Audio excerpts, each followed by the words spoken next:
Go. It is in Croix-Saint-Roch, near Maubeuge, where the flowing, ghostly figure of the White Lady would appear. And this is her story. Back in the 17th century, in Berry-Menil and Samré, there used to be two castles owned by barons who were great friends. The lord of Berry-Menil had a daughter, and the Samré lord a son.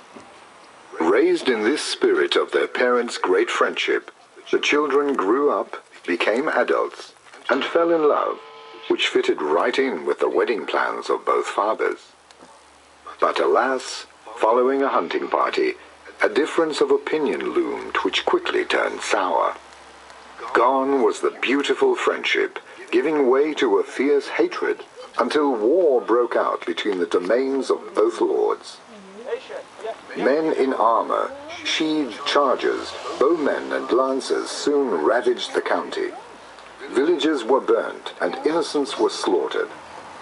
Death and despair loomed over the whole area. Given the conflict, the wedding plans were out of the question. On the contrary, the Baron of Berry-Menil decided to betroth his daughter to the son of Count de la Roche, his ally. For weeks, the young girl managed to postpone this union which was so distasteful to her.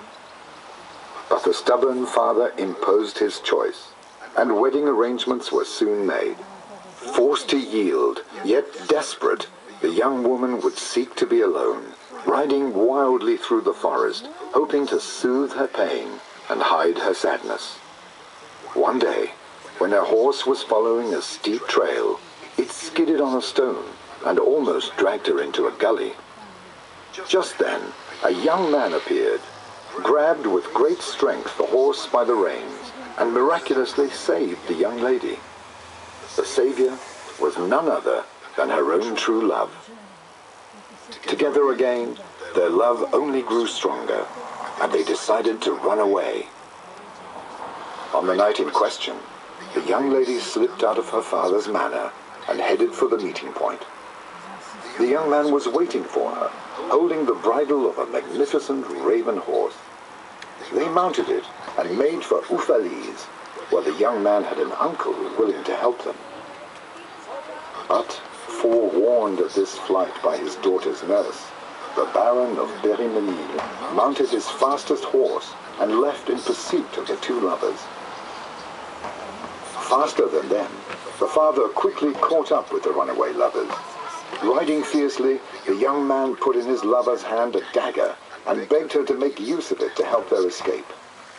At first she refused, but just as she was about to be seized by her father, she desperately brandished her dagger and killed the father on the spot. Just as the bloodied Baron sank to the ground, there was a bolt of thunder, and the sky was alight with lightning.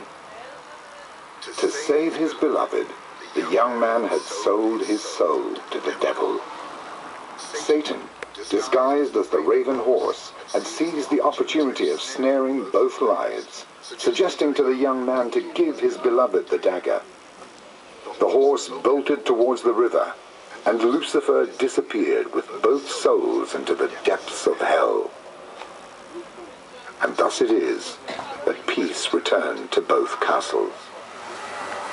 But ever since, the ghost of the White Lady comes crying near Croix-Saint-Roch.